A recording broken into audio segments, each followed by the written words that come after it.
Bayangkan sebuah stela batu andesit berlumur-lumut terpancang di lereng Gunung Wukir bertahun 732 Masehi. Di permukaannya terukir aksara Palawa dan bahasa Sanskerta. Itulah Prasasti Canggal, catatan kemenangan Raja Sanjaya.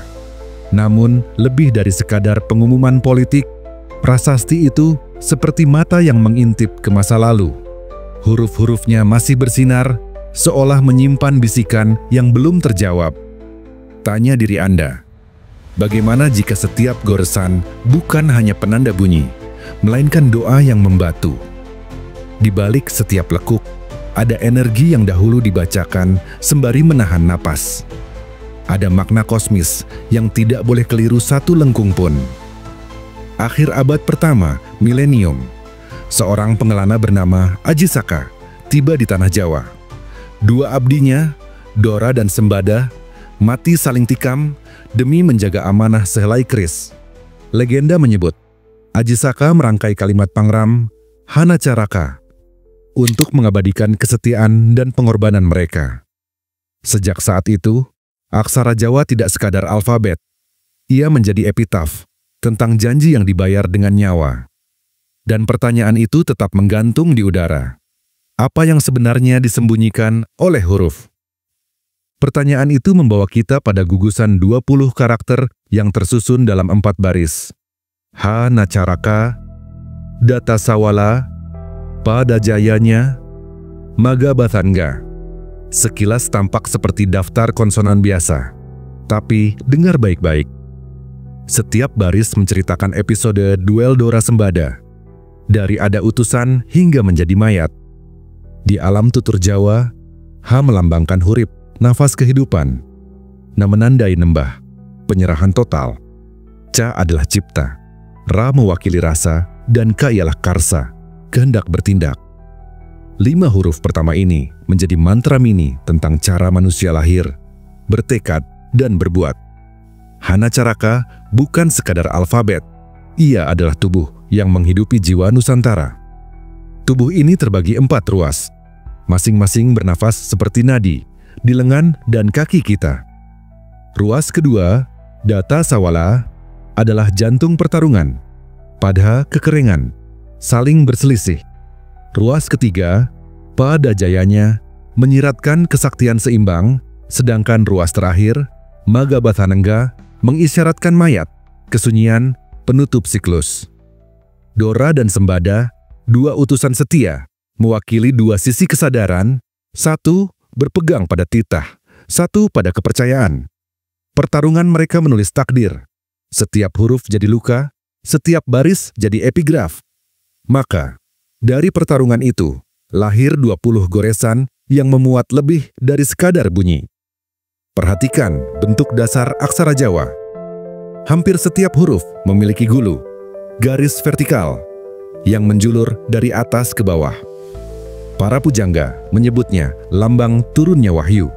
Energi ilahi yang harus ditarik ke jagat manusia, baru kemudian disebarkan mendatar melalui lengkung-lengkung samping. Sebagaimana air mengalir dari puncak gunung ke sawah, begitu pula makna huruf H mengalir ke Nga. Di baris terakhir, menuntun kesadaran turun, menyejukkan tanah batin kita. Tradisi menyurat lontar menuntut tarikan pena ke bawah agar tinta daun lontar tidak pecah. Fakta teknis itu kemudian melahirkan simbolisme. Ilmu harus berpijak, bukan melayang. Maka huruf-huruf itulah yang menarik makna dari luhur ke bawah, dari langit ke dada manusia. Ironisnya, survei Kementerian Pendidikan 2024 mencatat hanya sekitar 2% anak muda Jawa mampu menulis serangkaian Hana Caraka tanpa salah. Padahal, di setiap sekolah terpajang gambar Pancasila, tapi jarang ada papan tulis yang menampilkan Hana Caraka. Seakan jiwa ditinggalkan, raga kurikulum berjalan sendiri. Mari tengok ingatan kita. Berapa kali guru menjelaskan bahwa Na mengajarkan kerendahan hati, Ra mengajarkan rasa, La menandai laku menata alam? Jawabnya hampir tak ada, sebab kurikulum modern memburu angka, bukan makna. Dan setelah semua kisah ini, kita mulai bertanya, mengapa huruf-huruf yang menyimpan jiwa ini tak lagi diajarkan di sekolah? Mungkin karena kita lupa bahwa huruf-huruf itu sendiri datang dari perjalanan panjang dan suci. Mengembara dari anak benua India, menumpang kapal saudagar, hingga berlabuh di tanah yang kini kita sebut Nusantara. Aksara Nusantara tak lahir di ruang hampa. Ia lahir dari akar aksara Brahmi, berkembang menjadi Pallava, lalu berasimilasi menjadi Kawi, dan akhirnya Hanacaraka. Jejak ini tercatat dalam arkeologi dan manuskrip kuno. Dari prasasti Kedukan Bukit di Palembang hingga Canggal di Jawa Tengah, semuanya memakai aksara India Selatan sebagai fondasi pertama. Namun seperti air yang mengalir melalui bebatuan, huruf-huruf itu diwarnai oleh tanah yang dilewatinya. Di tanah Jawa, mereka tidak hanya mencatat nama raja, tapi juga doa, filosofi, dan rasa. Perjalanan huruf ini belum selesai, karena prasasti Canggal menyimpan kehidupan awalnya. Tahun 732 Masehi. Di atas batu Canggal, terpatri huruf-huruf Pallava, yang waktu itu digunakan untuk menulis bahasa Sanskerta. Huruf-huruf itu ramping, simetris, dan melengkung seperti aliran air. Tapi jangan tertipu oleh bentuknya. Di balik kelengkungan Pallava, tersembunyi susunan energi yang dibaca sambil menarik napas. Para pendeta tidak menuliskannya sembarangan. Mereka menyiapkan tubuh, membaca dengan irama yang menyelaraskan batin. Huruf adalah getaran, bukan sekadar goresan. Pallava bukan hanya aksara asing yang dipinjam, melainkan akar yang menumbuhkan sistem simbol lokal, sebab dari sinilah berkembang aksara Kawi, lalu Hanacaraka. Dan di antara semua bentuk yang muncul setelahnya, Kawi berdiri sebagai aksara yang paling sakral dan puitis. Digunakan sejak abad ke-8 hingga ke-16. Aksara Kawi bukan hanya alat komunikasi, tapi juga media spiritual. Huruf-hurufnya tercetak dalam kakawin, mantra, dan prasasti suci. Aksara Kawi tak hanya mencatat nama raja, tapi juga filsafat kehidupan. Ka, melambangkan kala, waktu yang terus memutar. Wa, menyerupai gelombang air, lambang amirta, air kehidupan. Setiap lekuk huruf seperti tubuh wayang, punya kepala, tangan, dan kaki. Ada tubuh simbolik yang dipercaya mengandung nafas semesta. Dan bukan kebetulan bila banyak pujangga menulis ajaran hidup dalam aksara ini. Sebab dalam Kawi, kata-kata tidak hanya dibaca, tetapi dihayati, dirasakan, dan diserap. Itulah sebabnya, dalam banyak tradisi kuno, huruf bukan sekadar simbol bunyi, tapi juga alat untuk merasakan alam. Seorang pembaca manuskrip kuno tak cukup hanya bisa membaca secara fonetik. Ia harus membaca dengan rasa. Huruf Ra, misalnya, dibaca dengan tarikan napas panjang, melambangkan rasa, bukan sekadar Ra seperti di abjad Latin. Setiap huruf punya suhu, ritme, bahkan warna batin tersendiri. Aksara adalah bagian dari tubuh manusia. Itulah mengapa dalam tradisi wayang kulit, setiap tokoh besar seperti Arjuna atau Semar memiliki huruf diri yang mewakili energi batin mereka. Dan mungkin di titik ini kita perlu bertanya, mengapa akhirnya aksara Jawa hanya punya 20 huruf? Dari Pallava yang kaya bentuk, dari Kawi yang puitis dan panjang, Hanacaraka justru dipadatkan menjadi hanya 20 huruf konsonan utama. Ini bukan kemunduran, tapi justru penyempurnaan. 20 huruf ini dirancang bukan hanya untuk kepraktisan, tetapi juga untuk menggambarkan siklus hidup manusia. Dari H sebagai napas pertama hingga Nga sebagai keheningan terakhir. Sebuah kelahiran, perjalanan, dan kematian terjadi dalam satu sistem simbol. Dan di luar 20 huruf utama itu, terdapat huruf suara, pasangan, sandangan, dan murda.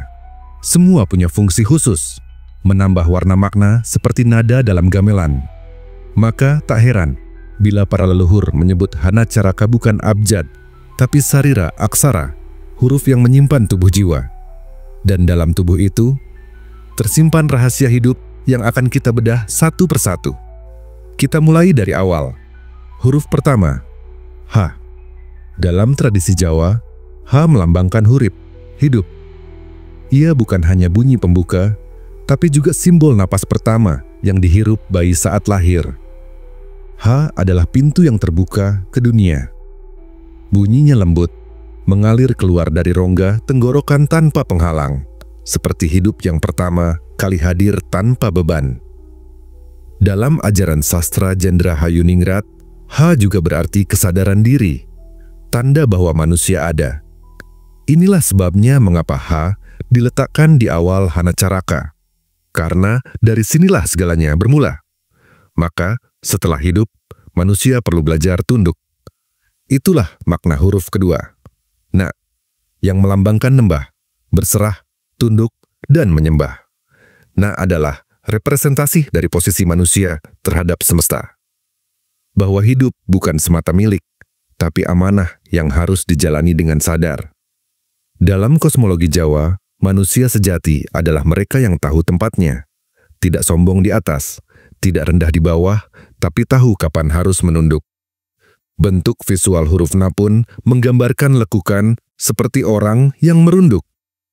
Dan jika kita sudah hidup dan berserah, langkah selanjutnya adalah cipta, akal, dan kesadaran yang dibentuk. Maka, jika kita sudah hidup dan berserah, langkah selanjutnya adalah cipta, akal, dan kesadaran yang dibentuk. Huruf ketiga, Ca, melambangkan cipta, kekuatan berpikir, mencipta, dan berimajinasi. Inilah saat di mana manusia mulai membentuk dunia dari dalam dirinya. Di Jawa, cipta bukan sekadar hasil otak, tapi gabungan dari hati, intuisi, dan pengetahuan turun-temurun. Huruf Ca menjadi simbol kekuatan ini, bahwa pikiran bisa melahirkan niat, keputusan, bahkan peradaban. Tapi cipta tanpa rasa akan hampa. Itulah alasan huruf keempat adalah Ra, yang mewakili rasa, perasaan, intuisi, dan kesadaran batin. Dalam budaya Jawa, rasa lebih utama daripada akal. Rasa adalah radar jiwa yang tahu mana yang pantas, yang baik, yang tepat, meski tak terucap. Ra adalah fondasi sopan santun, tata krama, dan kebijaksanaan. Orang Jawa sering berkata, ngerti rasa, bukan ngerti logika. Bentuk huruf Ra bahkan menyerupai aliran lembut yang membelok, seolah menghindari benturan, simbol kehalusan dalam menyikapi dunia. Dari rasa yang lembut, muncullah niat yang menggerakkan langkah. Inilah makna huruf kelima. K, simbol dari karsa, kehendak, niat yang membentuk tindakan. Karsa adalah daya batin yang membuat seseorang bergerak, berbuat, dan berjuang. Tanpa karsa, hidup hanya akan menjadi napas yang berulang. Tapi dengan karsa, manusia punya arah, punya tujuan. K adalah ujung awal dari kehendak bebas, tapi juga awal dari tanggung jawab. Maka dari 5 huruf pertama ini, Hanacaraka, kita belajar bahwa hidup, hurip, perlu disertai kepasrahan, nembah, kecerdasan, cipta, kehalusan jiwa, rasa, dan niat tulus, karsa. 5 pilar yang menyusun tubuh manusia Nusantara, yang lahir bukan dari logika barat, tapi dari rasa timur yang dalam. Namun perjalanan belum selesai. Di balik huruf-huruf berikutnya, tersembunyi keseimbangan, pertarungan, dan kematian. Inilah baris kedua dari Hanacaraka. Da, Ta, Sa, Wa. Lah huruf-huruf ini tidak lagi menceritakan asal mula hidup, melainkan dinamika, gerak, benturan, dan usaha menjaga harmoni. Kalimat legenda menyebut, pada kekeringan, mereka bertarung. Tapi bukan sembarang pertarungan, melainkan pertarungan antara dua sisi kebenaran. Huruf Da melambangkan dharma, hukum alam. Ta adalah tapa, ketekunan, dan kesabaran. Sa melambangkan sastra, ilmu, dan kebijaksanaan. Wa adalah warna, cerminan, keanekaragaman. La berarti laku, tindakan nyata dalam dunia.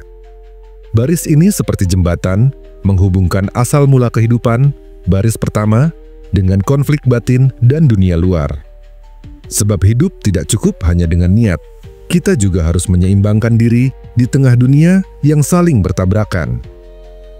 Dan dari kelima huruf ini, kita mulai menapaki satu titik fokus penting, 4 arah, 4 unsur, dan satu pusat diri. Huruf ke-16, Pa. Dalam filosofi Jawa, Pa tidak hanya menunjukkan bunyi, tetapi menjadi pintu menuju konsep papat, 4 penjuru mata angin, dan 4 unsur dasar, tanah, air, api, dan angin. Pa adalah pengingat bahwa manusia hidup dikelilingi dan dikendalikan oleh harmoni dari banyak sisi. Tidak ada satu arah yang benar sendirian. Semuanya harus berputar, selaras dengan pusat, bentuk Pa. Dalam Hanacaraka, menggambarkan keterbukaan di 4 sisi. Ini menandai bahwa kita tidak boleh berpihak secara mutlak, melainkan berjalan di tengah antara pilihan-pilihan. Dan setelah mengenali 4 penjuru, muncul satu puncak kesadaran, mengangkat diri dari arah luar ke arah dalam. Maka muncullah huruf Da. Da berarti dhuwur, tinggi. Bukan tinggi secara fisik, tapi tinggi secara batin, kesadaran, penguasaan diri, dan kebijaksanaan sejati. Huruf ini dianggap sebagai lambang ilmu luhur, pengetahuan yang tidak dicapai dengan buku, tapi dengan laku. Da adalah langkah menuju puncak gunung batin, tempat sunyi di dalam diri, yang hanya bisa dicapai lewat kesabaran dan pengendalian nafsu. Dalam tradisi Jawa, inilah titik pengendalian tertinggi, di mana manusia tidak lagi dikuasai dunia, tapi memandang dunia dari atas. Namun, dari puncak kesadaran ini, manusia tidak hidup sendiri. Ia harus berperan, mengabdi, dan menjadi cahaya di antara sesama. Maka, muncul huruf selanjutnya, Ja. Ja melambangkan jasad, tubuh sebagai sarana menjalani karsa dan laku. Disinilah tubuh bukan hanya raga biologis, tapi tempat jiwa bertempat sementara. Huruf Ja dalam Hanacaraka digambar menyerupai keseimbangan antara kepala dan tubuh, menandakan pentingnya sinkronisasi antara niat dan perbuatan. Dalam pewayangan, Ja juga melambangkan tokoh-tokoh seperti Arjuna, yang bijak, berbadan kuat, tapi hatinya tunduk pada rasa dan guru sejati. Namun jasad tak akan utuh tanpa kehormatan, kehormatan atas nama dan prinsip. Maka muncullah barisan akhir, Ya, Nya, Ma, Ga, Ba, Ta. Ini bukan sekadar baris penutup, inilah penggenapan hidup, siklus yang dimulai dari kelahiran, Ya, berlanjut pada kesadaran diri, Nya, hingga menuju kematian, Ta. Ya, Piu, Yakta, kenyataan, Nya, nyantri, menuntut ilmu, Ma, mati, kesadaran akhir, Ga, Gusti, pertemuan dengan ilahi, Ba, batin, kedalaman rasa, Da, ledala tembung akhir, penutup segala. Huruf terakhir ini menyeratkan bahwa hidup adalah lingkaran, bukan garis lurus. Bahwa tiap manusia akan kembali, baik ke tanah maupun ke asal nur.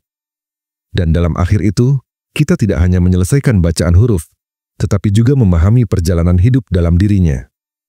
Sebab Hanacaraka bukan alat tulis, melainkan peta kehidupan. Tapi masih ada satu lapisan yang belum kita buka, bentuk huruf itu sendiri. Mengapa Na melengkung ke dalam dan Wa seperti ombak? Huruf-huruf Hanacaraka tidak hanya berbicara melalui bunyi, tetapi juga melalui bentuknya. Lihat huruf Na, satu lengkung besar yang menukik ke bawah, seperti seseorang yang tunduk dengan hormat. Ini bukan kebetulan. Dalam filosofi aksara Jawa, setiap garis dan sudut mengandung makna batin. Bentuk Na menggambarkan nembah, penyerahan diri. Garis melengkung ke bawah adalah simbol bahwa manusia harus menunduk dulu sebelum bisa naik. Dan dalam kehidupan, bukankah segala kebijaksanaan justru lahir dari mereka yang mampu merendahkan egonya? Huruf bukan desain acak. Ia adalah gestur batin yang dibekukan dalam bentuk visual. Lalu bagaimana dengan Wa yang bergelombang seperti air? Dalam Hanacaraka adalah bentuk yang sangat menarik. Garis utamanya melengkung seperti ombak kecil, tidak tajam, tidak kaku. Ia mencerminkan filosofi keluasan, adaptasi, dan aliran hidup. Dalam budaya Jawa, air dianggap unsur suci. Ia membersihkan, menyatu, tapi juga bisa menghancurkan jika dilawan. Adalah lambang manusia yang belajar mengalir bersama hidup, bukan menentang arusnya. Bentuknya yang elastis menyarankan bahwa hidup bukan untuk dipaksakan, tetapi untuk ditata seirama. Dan inilah ajaran penting, siapa yang terlalu keras akan patah. Yang lentur justru bertahan. Namun di balik aliran waktu dan kelembutan, ada dua huruf yang menyimpan misteri besar. Ka dan Ga. Mengapa keduanya seperti berputar? Mari kita lihat huruf K. Satu lengkung tegas di atas, ditopang garis vertikal. Sementara Ga, saudaranya, memiliki lekuk tambahan, melingkar, seperti pusaran. Dalam simbolisme Jawa, K melambangkan karsa, niat atau kehendak. Bentuknya stabil, berdiri tegak, mengarah ke atas, simbol tekad. Sedangkan Ga, yang melingkar, menggambarkan gerak waktu, putaran takdir, dan siklus karma. Dalam kehidupan, kehendak kita, K, bisa kuat, tapi selalu diputar oleh waktu, Ga. Dari sinilah muncul pemahaman, hidup bukan garis lurus, tapi lingkaran makna, di mana niat baik harus dijalankan berulang untuk benar-benar terwujud. Dan ternyata, bukan hanya K dan Ga yang merepresentasikan alam. Ada huruf-huruf lain yang menyimpan bentuk petir, gunung, hingga rembulan. Perhatikan huruf Ba. Bentuknya menyerupai gumpalan awan, kadang diasosiasikan dengan petir yang tersembunyi. Huruf Ma, dalam bentuk manuskrip lontar, menyerupai gunung kecil, lambang keteguhan dan keabadian. Sedangkan Ta, dengan dua garis melengkung dan satu titik tengah, dianggap oleh sebagian pakar simbolik Jawa sebagai gambaran matahari tenggelam, akhir dari perjalanan. Dalam ilmu Titen, orang Jawa tidak hanya membaca langit, tetapi juga menyematkan simbol-simbol langit ke dalam tulisan. Itulah sebabnya, aksara bukan hanya alat berbicara, tapi penyimpan kosmologi. Dan semua itu membentuk satu pemahaman. Huruf bukan hanya sesuatu yang dibaca, tapi yang dirasa, dilihat, dan diserap. Seperti mantra yang diam. Inilah hakikat terdalam dari Hanacaraka, mantra visual. Bentuk setiap huruf adalah hasil dari meditasi, bukan sekadar desain estetika. Dalam tradisi kejawen, menulis huruf adalah laku spiritual. Tiap garis harus ditarik dengan kesadaran penuh, tak boleh sembarangan, karena setiap goresan membawa getaran. Inilah yang disebut aksara jroning sukma, huruf di dalam jiwa. Para empu dahulu bahkan meyakini, menulis nama seseorang dalam urutan aksara tertentu bisa mempengaruhi watak dan takdirnya. Hanacaraka menjadi jembatan antara dunia kasar dan dunia halus, antara lahir dan batin. Namun di zaman modern, ketika tulisan berubah menjadi huruf digital, apakah kita masih bisa merasakan kekuatan ini? Hari ini, huruf-huruf Hanacaraka bisa diketik dengan satu klik di ponsel. Tapi saat kita menulis na di layar, tak ada lagi goresan, tak ada tarikan napas, tak ada jeda rasa. Aksara yang dulu ditulis dengan tangan bergetar, kini jadi font steril dalam sistem operasi. Peralihan ini bukan sekadar teknis, ia membawa dampak kejiwaan. Dulu, menulis aksara adalah laku batin. Sekarang, ia hanya jadi data. Dan disinilah kekosongan muncul, saat makna hanya tinggal bentuk tanpa jiwa. Namun, bukan berarti semuanya hilang. Karena di balik dunia digital, masih ada komunitas yang mencoba menghidupkannya kembali melalui seni, pendidikan alternatif, bahkan game edukatif. Mampukah aksara ini bertahan lebih lama dari sekadar nostalgia? Jawabannya terletak pada dua hal, konteks dan kesadaran. Selama aksara hanya diposisikan sebagai warisan museum, ia akan mati pelan-pelan. Tapi ketika ia diajarkan sebagai filsafat hidup, bukan sekadar simbol linguistik, maka ia akan bangkit kembali. Beberapa sekolah budaya di Yogyakarta dan Bali telah memulai laku ini.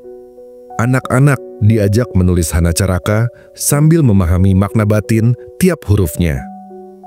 Ada pula seniman yang mengolah aksara menjadi pertunjukan, lukisan, bahkan meditasi visual. Ini bukan sekadar pelestarian. Ini adalah perlawanan halus terhadap pelupaan.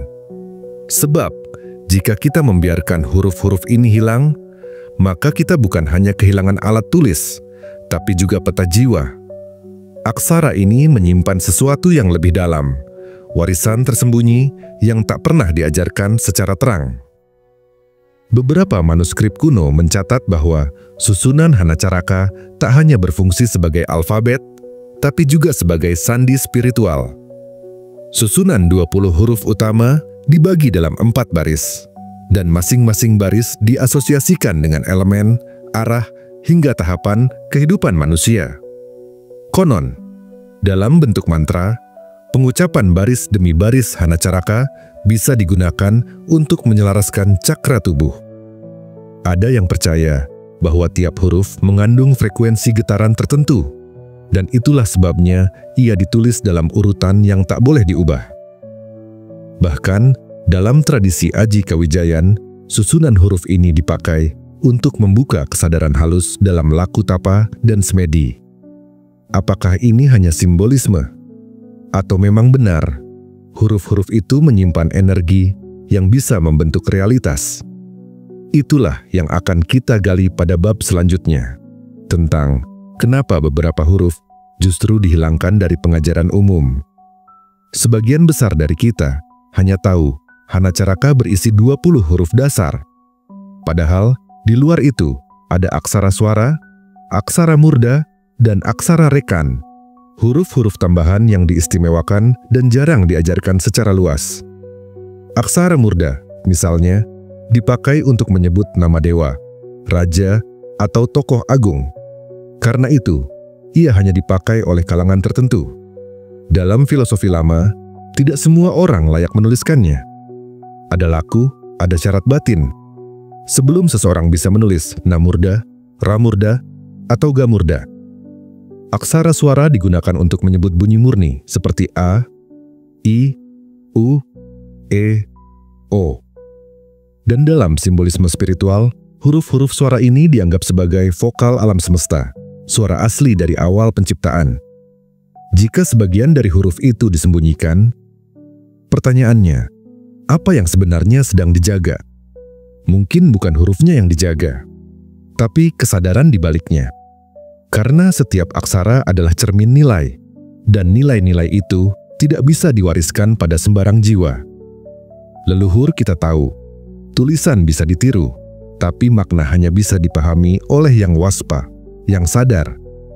Maka mereka menyelubungi ajaran terdalam itu dalam simbol, dalam bentuk, dan dalam bisu.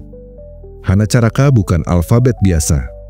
Ia adalah mantra diam, kitab terbuka, dan sekaligus kunci menuju ruang batin Nusantara. Dan pertanyaan terbesarnya mungkin bukan tentang aksara itu sendiri, tapi tentang kita. Apakah kita siap membaca ulang warisan ini? Bukan hanya dengan mata, tapi dengan jiwa. Sebab di akhir segala pengetahuan, aksara bukan lagi untuk ditulis, tapi untuk dihayati.